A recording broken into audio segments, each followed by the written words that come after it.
When Eli Kavanaugh first laid eyes on the woman, she sat, shoeless in the muck behind the Elkhorn trading post, nursing a busted lip with a heavy boot mark stamped hard between her shoulder blades. That was Ruthie LeClaire. Her own man had just bartered her away for $50 a Winchester and a jug of cheap whiskey. Eli never bothered asking what sparked the beating. To him, no crime warranted that kind of cruelty. The local marshal hovered close by shifting his weight and looking downright miserable. He rubbed his neck, wishing he could disappear. Paperwork's all square, the badge muttered. Officially traded his rights to provide for her. Claims she can't bear children. Useless to him now. Eli held his tongue, simply staring down at the battered figure. Filth coated her dress like soot, and one eye was swollen shut. Crimson oozed from a nasty cut on her forehead, yet not a single tear fell. Her gaze stayed locked on the dirt, acting as if she heard whispers beneath the soil. "So you taking the deal?" The marshal pressed, shooting a look toward the saloon where her ex just wandered off, chuckling. "Somebody's got to take her." Eli slipped a hand inside his duster and produced a thick roll of cash. He slapped the paper money into the marshal's hand, skipping the math. "Pull her out of the dirt," he ordered. "She's riding out with me." And just like that, their story began. No vows, no documents, no fuss. Merely a dark bargain struck on a freezing day surrounded by howling steers and a brewing winter storm. His homestead sat a solid 24 hours north, beyond the Badlands and into the endless Montana Plains Ace. Place defined by relentless gales and circling hawks, where the true spirit of the American frontier still burned with self-reliance and hard-won freedom. The journey passed with barely a word spoken between them. She kept quiet, too, gripping the thick pelt he provided, while balancing awkwardly on an exhausted brown mare. Every time the beast slipped, pain flashed across her face, yet she never uttered a single groan. Eli quietly analyzed his new companion. Petite, sure, but far from weak. She possessed a tough, hardened frame built by endless punishing labor. Deep marks marred the joints of her fingers, while one arm sat at a bizarre angle, clearly snapped in the past and set completely wrong. Still, he pried no further. He allowed the heavy quiet to stretch out, matching the rhythmic thud of the horses. By nightfall, they pulled up to his property. Far from luxurious, the spread featured only a modest log cabin, a stable, a pair of bunkhouses, and wild acreage, spilling directly into the rugged mountain bases of the Rockies. His herd was rough-looking, but massive. He held wealth, though not the flashy sort that made a fellow weak. Instead, it was silent cash, locked away safely, guaranteeing a peaceful, obligation-free slumber, the kind earned through honest sweat and grit. He guided her toward the extra bedroom, tossed her a warm button-down, and pointed out the cleaning tub. "You don't owe a single thing," he muttered. "There's no debt to pay." She shot him a glance dripping with pure skepticism, yet she whispered her gratitude. Her tone sounded incredibly raspy, not from tears but from years of forced silence. Throughout those initial 4 weeks, she refused to step outside. She constantly scrubbed the floorboards, completely ignoring whether they were actually dirty. She prepared basic meals with razor-sharp focus and dusted corners that had gathered cobwebs for decades. She remained entirely withdrawn, yet Eli spotted the subtle shifts her stride, gaining strength, her flinch vanishing whenever a sudden breeze rattled the windows. He saw in her the same quiet resilience that had built this nation one determined soul at a time. He kept his distance, never forcing a single touch. But when darkness fell, she would often linger by the big glass, staring deep into the rocky ridges, anticipating a dark shadow to emerge from the frontier, something completely unknown. He gave her a wide berth until a quiet Sabbath morning when she trailed him to the stables, pitching manure from the pens. Forearms bare and mud-stained, his soaked flannel clinging tight. She lingered at the entrance, crossed arms, guarding a fiercely defiant jaw. "Put me to work," she demanded. "I'm far from ruined." Without a single protest, he tossed a tined fork her way. Silence held between them while dusk painted the entire frontier in blood orange and shadowed brass. Words remained scarce, yet a fleeting grin slipped through. Come twilight, she devoured her stew with newfound hunger. Sipping his dark brew, Eli observed her quietly. "Why clear my debt?" She fired off, sharp as a revolver crack. He studied his dark grounds, contemplating deceit. "Just couldn't stomach it," he muttered. "The cruelty you endured." Her expression stayed grim, though the rigid tension left her frame. "This cabin is yours," he offered, "until you're ready to ride." Ruthie gave a silent affirmation. "He'll pull my own weight," she swore. Eli kept quiet, allowing her that vital shred of dignity. Autumn swallowed the heat. They shared the saddle, pushing herds and mending barbed wire. Rifle training came first, followed by harsh lessons in dressing game, peeling hides and curing venison. Night terrors still haunted her sleep occasionally. He once discovered her huddled near, the feed troughs trembling violently like a snapped telegraph wire. Keeping a respectful distance, he anchored himself nearby until her frantic shivers finally faded. "Those ghosts are gone," he murmured. "Nobody is hunting you down." Her panicked gasps gradually leveled out. A single nod followed. "I know." The sheer weight of those two words etched itself permanently into his mind, as if faith was a buried treasure she had clawed through frozen earth to uncover. Come the heavy snows. Malicious gossip sparked throughout the settlement. Claims spread about the wealthy rancher harboring damaged goods. Treating her like a stray hound, the locals sneered. Eli paid them no mind, and neither did she. Yet her posture grew fierce, letting her dark locks fall freely across her shoulders. At daybreak, she locked gazes with him over their morning plates, refusing to break contact. A sudden spark ignited within him, far beyond simple sympathy, beyond obligation. It was an ancient, scarred, yet deeply comforting connection, the kind forged in the crucible of the American West. Coughing to break the silence, he questioned, "Any plans to ride out?" "Those days are gone," she replied solemnly, her fingers deliberately grazing his while handing over the tin mug. That fleeting touch lingered heavily in the air, paralyzing them both in a quiet standoff. When the next frost hit, her presence on the homestead was unshakable, her mastery of the terrain. Rivaled veterans who were practically born in the dirt, tying down wild calves, sniping airborne predators, and butchering feral hogs became second nature. Yet it was her terrifyingly calm focus during contemplation then, calculated precision of her movements every stride, executed with deadly purpose rather than mere habit. At the livestock market, Eli watched the local hands stare at her with newfound caution, no longer dismissing her, treating her instead like a dangerous enigma they didn't dare unravel. Her lips remained tightly sealed whenever they visited the settlement. Marching firmly alongside him during supply runs, she kept a low profile, tracking footprints in the dirt. There was zero guilt there, only predatory vigilance. A profound internal metamorphosis had occurred. Managing the estate's books, she meticulously tracked newborn calves and perimeter damages commanding them. Homestead with the icy composure of a survivor who finally stopped expecting another tragedy. However, Eli understood perfectly well that certain phantom wounds simply refused to close. The winter gales died down before her dark past came scratching at the door. This ghost arrived completely intoxicated, causing an absolute uproar. He claimed her by blood, not paper, swaggering into town parading his sins. He proudly announced trading his girl for a rifle without a single regret. Rumors claimed a wealthy northern rancher took her in like an abandoned mongrel. Now he announced he was reclaiming his stolen property. Bursting through the tavern entrances, he violently brandished a crumbling deed. The local lawman stood completely paralyzed by cowardice and cheap liquor. By twilight, Eli discovered her perched upon the wooden veranda railing. White knuckles revealed she knew her icy gaze entirely devoid of fear. He offered to handle the threat himself, but she remained silent before refusing. She insisted on going personally, bluntly stating she was far from shattered. He studied her fiercely clenched jawline for a brief moment, noticing her hand hovering dangerously near her gun.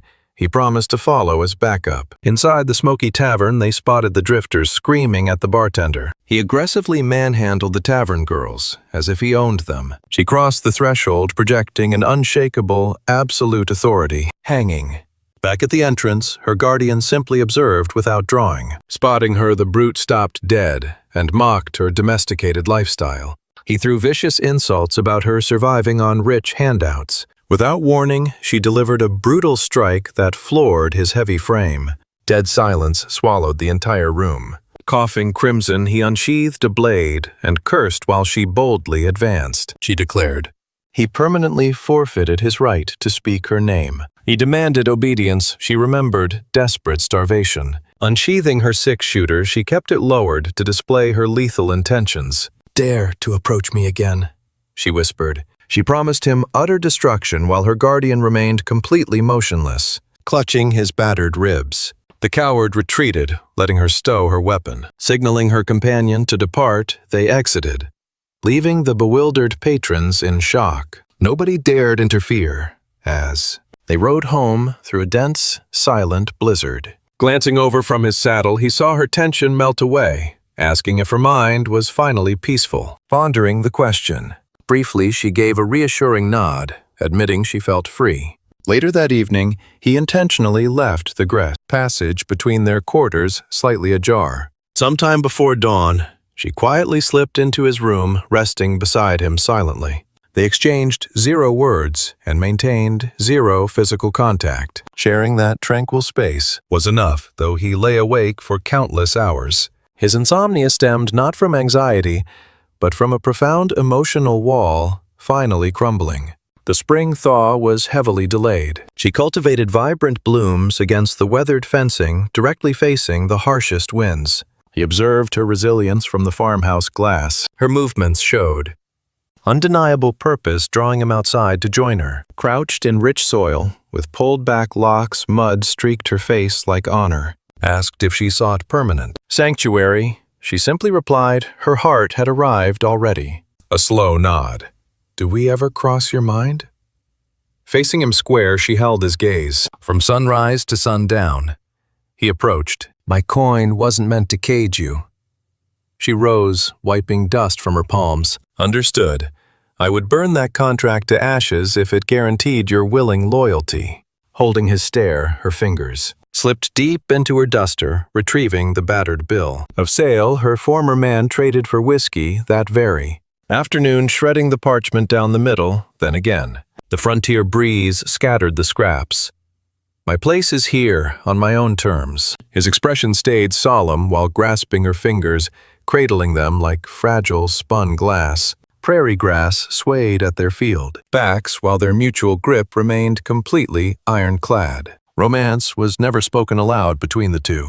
Affection showed in her quiet hand resting on his back. Before sunrise, or the fresh brew kept hot for her there. Shared quietness wrapping them like a trusted, weather-beaten quilt. The ranch's ledger's payroll and recruitment fell under her command. She kept the greenhorn cowpokes scrubbed clean daily and ensured nobody skimmed from the daily grain tallies. Leadership suited her well, never relying on shouting, merely maintaining an eagle eye on every solitary detail. The crew deeply admired her authority. Grizzled veterans who previously mocked her purchased status now offered a respectful nod and a polite greeting. Crossing her became a foolish gamble. He offered space when required, allowing her grit to develop without ever demanding any unnecessary justifications. He held no ownership over her, yet his heart was increasingly hers. Hell broke loose when flames engulfed the upper grazing acreage. A trio of livestock perished, cornered against collapsed timber. Saboteurs had severed the barrier,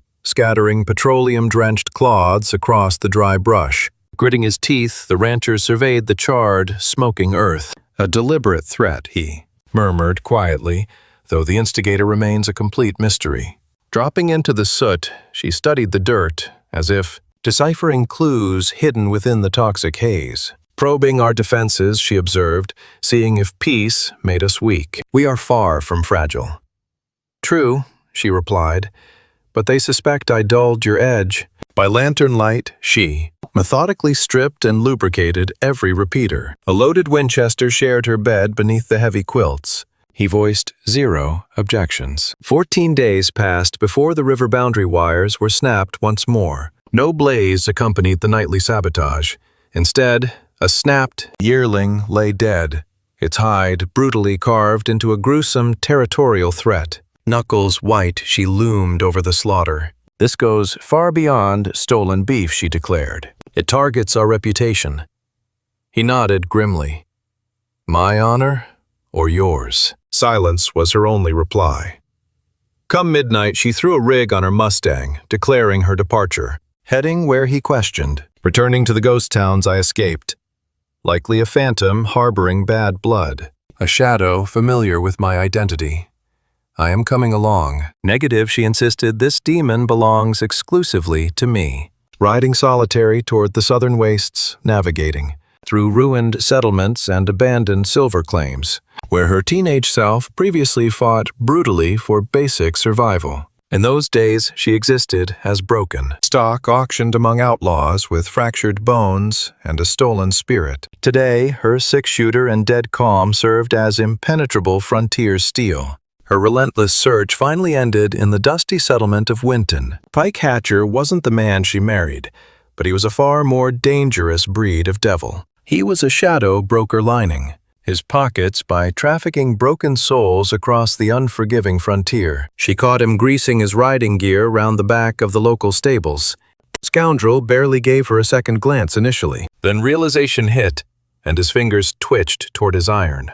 She had a revolver leveled at his chest in a heartbeat. "You dispatched those hired guns to run me off my property," she growled. Swiping a nervous tongue over his teeth, he stammered a denial. "I am just the middleman. Some heavy hitter up north ain't thrilled about you staking a claim. Reckons a lady of your sort has no business taming that brutal country. Give me a name." The trafficker swallowed hard, holding his tongue. Her six-shooter roared, putting lead through his thigh, and he howled in agony. "You still have one, Goodwheel," she warned, with ice in her voice. "Start talking." He finally broke. Harland Nash, the wealthy cattle baron running things up at Northridge. He insisted Eli had swindled his pasture access after the Great Washout. Ruthie wasted zero time. Pushing her mount through the pitch-black wilderness, she returned at daybreak absolutely caked in trail dust. Her irons were resting, quietly at her hips, yet coated in fresh gunpowder. Eli was waiting on the veranda. "Did you track down your answers?" he murmured. "I discovered exactly why they underestimate me." He wisely kept his questions to himself. Digging into her duster, she flung a torn fabric scrap bearing the Nash family brand right into the dirt. "These predators will keep coming," she stated grimly. "We have to break them first." Eli studied the torn rag, then met her steely gaze. "You ready for the fallout?" "I didn't ride out to this wasteland to play pretend," she fired back. "I am here to stay alive." Giving a single solemn nod, they spent the midnight hours plotting their retaliation.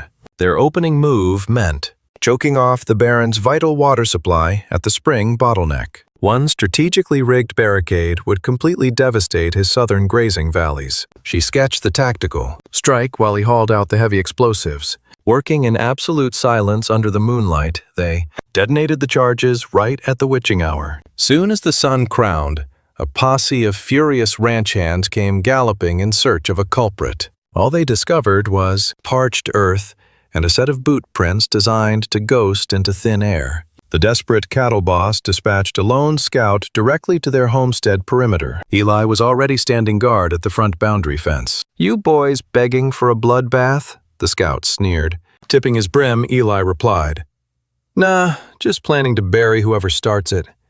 The messenger retreated, but full-scale warfare was imminent. For 7 days, Ruthie drilled their loyal crew. She instructed them on blind spot, firing, and how to incapacitate an outlaw without sending him to the grave. Every deliberate step she took carried the weight of a seasoned battlefield veteran. The hardened ranch hands obeyed her every command without a single whisper of doubt. Even the grizzled old-timers tipped their hats, addressing her with a profound, almost holy respect. Observing from the shadows of the porch, Eli took it all in. The broken girl he had dragged out of the dirt was long gone. In her place stood a force of nature, chiseled from pure frontier granite. And she belonged with him, not through any twisted bargain, but of her own free will. The opening volley of their siege didn't hit until sundown. Slicing violently through the evening breeze, a slug shattered the iron rooster right off the stable roof. No threat shouted, no silhouettes on the horizon, just the chilling crack of a sniper's rifle bouncing through the canyon. The crew scattered.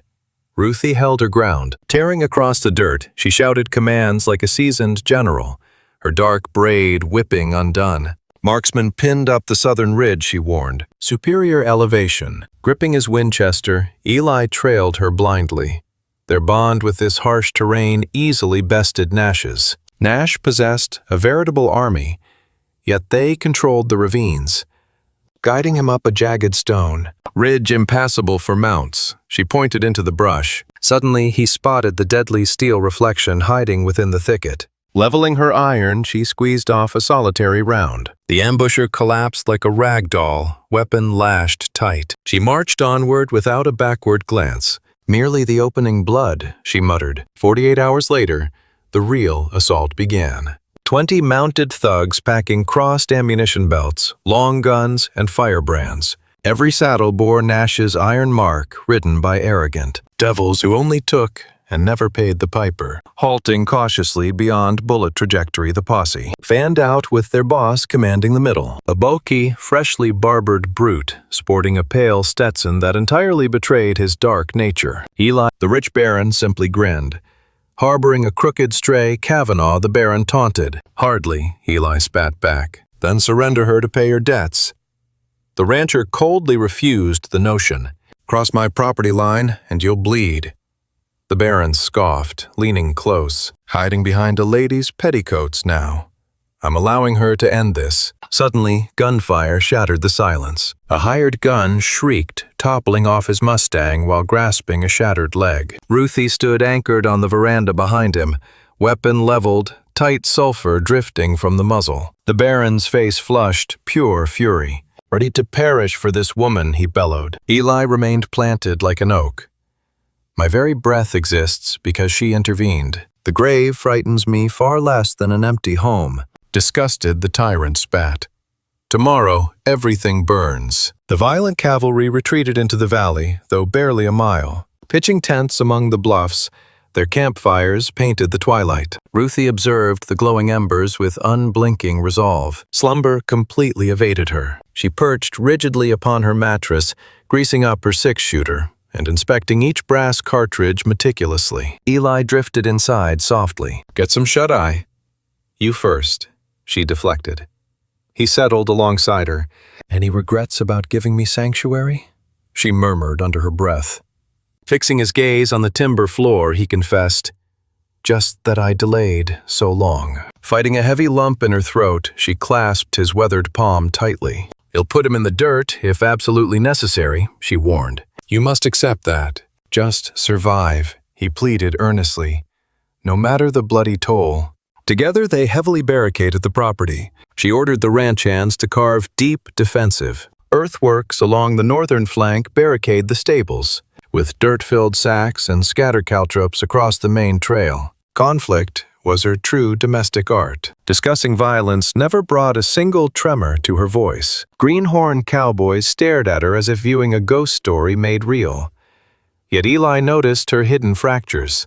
He caught those haunting midnight hesitations, lingering motionlessly amongst the darkened stables. He noticed how she would stroke the young foal's mane, desperately seeking an emotional anchor, terrified that a single moment of stillness might cause her soul to completely vanish. Her lips remained sealed, yet his heart understood perfectly. Waging this frontier battle demanded resurrecting her dark past, a hardened phantom, who cheated death utilizing only bare knuckles and utter quiet. It absolutely sickened him. He despised that surviving this unforgiving valley required her to turn savage. Nevertheless, he never blocked her path. Hell broke loose the following evening. His crew slipped through the pitch-black dark, moving like silent coyotes, circling the western ridge using the dry wash as a deadly choke point. Hurling blazing whiskey jugs into the feed barn, they tried sparking a massive stampede. Yet she saw this coming. Hidden gunmen were already positioned perfectly, igniting defensive flames. They redirected the panicked herd, using torches, stopping attackers cold with heavy lead. The woman fought like a vengeful spirit, dropping a trio of outlaws, single-handedly putting a slug straight through one's throat, yanking a second guy right off his saddle, before smashing his skull with her Winchester. Zero elegance in her brutality. Absolutely unstoppable. By daybreak, half a dozen thugs sat bound and leaking blood. Survivors scattered. The boss retreated alongside them. She understood exactly why. Biding his time in the shadows, holding back until his strike caused maximum agony. 2 full days ticked by. Homestead secured. Resting on the veranda, feet kicked up, battered yet composed, she watched him step outside. "They aren't finished," he warned. "I expect them. Why stick around?" She met his gaze. Fleeing just delays the inevitable bloodshed until another unavoidable shootout. Abandoning my dirt means fading into nothingness again, and I totally refuse to live that way. He understood. "Let's tie the knot," he murmured. Her eyes widened. Forget legal documents and preachers, just us two vowing to this harsh dirt. She gazed at him, floored by his incredibly raw vulnerability. "I don't require rescuing," she replied. "Not trying to, just asking you to stand by me while I fight." Averting her gaze, jaw rigidly clenched. Rising slowly, she pulled a blade from her leather strap, sliced off a piece of her mane, pressing it into his palm. Yes, they remained bathed in dawn light, absolutely exhausted and covered in grime. They remained completely unbroken. Zero witnesses or words, just pure grit and a vow made in flames. The ultimate showdown arrived not roaring, but with eerie quiet. 72 hours following their deeply private, totally unspoken union. The breeze completely stopped blowing. Every crow fled the branches, and even the loyal hounds stayed mute. Gripping his repeater near the stables, he watched an incredibly creepy, suffocating shadow completely swallow the distant, utterly motionless skyline. Stepping up right behind him, breathing steadily, fully geared with her 6-shooter, ready. And that very same sharp blade, the exact weapon she had recently utilized to shear her own lock secured behind her waist. "He's here," she whispered softly. He silently acknowledged her. This vicious feud escalated far past livestock streams or territory. It was the dying rage of an arrogant villain utterly baffled by a discarded lady completely conquering his entire domain. The crew marched in walking now. A half-dozen shooters, led by their boss, slithering confidently through the thick weeds, their metallic gear muffled, and rough faces completely set in stone. The brave couple boldly intercepted the gang near the border. Zero tricks, no cavalry. The rival stopped 10 feet away. A gust caught his duster before the air died. "You own nothing here," the homesteader warned. "Forget property rights," the outlaw fired back instantly. "I want her buried."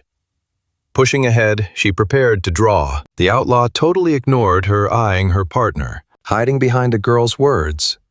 "She owns her own voice," he shot back. "Always actually has." A nasty sneer crossed his face. "I ought to have ended your misery the second your husband initially abandoned you. Should have carved out that rotten soul of yours long before it sprouted fangs. I ain't forgotten your true nature," she hissed. "Yellow belly and a duster." Her iron cleared leather before he could even blink. Lead shattered his leg first. The follow-up round smashed his shoulder, slamming him into the dust. His gang went for their irons, though Elis' repeater was already aiming dead center, ready to perish for this man he challenged. Or ride off breathing. Dead silence met his question. Yet every outlaw tossed their iron to the dirt and slowly retreated. The fallen man thrashed in the muck, desperately grasping for a vanished peacemaker. She sauntered over, unhurried. "You called one truth," she murmured, dropping down to his level. "That old version of me is buried." Her blade slipped silently from its leather sheath. "But the woman standing here today is deadlier." He gasped for words, lungs entirely spent. She simply rose and pivoted away. "Walk away," she told her partner. "Buzzards can educate him on the afterlife." Come morning, those firearms went into the earth, no. Regrets just a silent pact, ending the bloodshed. He torched their crimson-soaked bandages and laid every empty brass casing to rest out back. She scrubbed her skin, and a mountain stream freezing enough to ache deep inside. Peace gradually returned to the homestead. The herd settled and hired hands lingered past payday. A newfound holy grit seemed, woven into the topsoil, untainted by flying lead or blazing infernos. She started a tiny crop near the back porch, mostly roots and seasoning early on, yet it thrived. He spotted her resting there midday, brim tipped down, chewing thoughtfully on a green stalk. He settled down nearby. "My nightmares about fleeing are finally gone," she murmured. He agreed silently. Any visions left? She paused. "Occasionally that initial evening returns, the muck, my stained palms, your face. That haunts me too," he admitted. "It used to make me bolt upright in absolute terror." A faint grin touched her lips. "These days I merely open my eyes and seek your touch." Grasping her fingers, they needed no holy promises nor spoken religion, only the earth their lungs, and tomorrow. Eventually, her story turned into frontier myth. Not the sort spun in saloons or printed on cheap paper, rather. A quiet folklore shared among desperate female travelers, carrying zero possessions except the fabric on their shoulders and absolute rage deep inside. They saw a survivor who pulled through not due to some shining knight's rescue mission. She rescued her own life, then educated the rest. That purchased child transformed into a matriarch this harsh territory desperately relied upon. Meanwhile, Eli, figuring his soul had perished alongside fallen comrades, and endless, quiet warfare rediscovered his pulse through her, not via gentle mercy, but through blazing trials. Neither ever abandoned that property, having absolutely no reason to wander away. Their past tragedies remained ashes. The fresh legacy they envisioned was actively taking root while this battered, scorched earth welcomed them entirely, discovering how to form a tough, protective callus.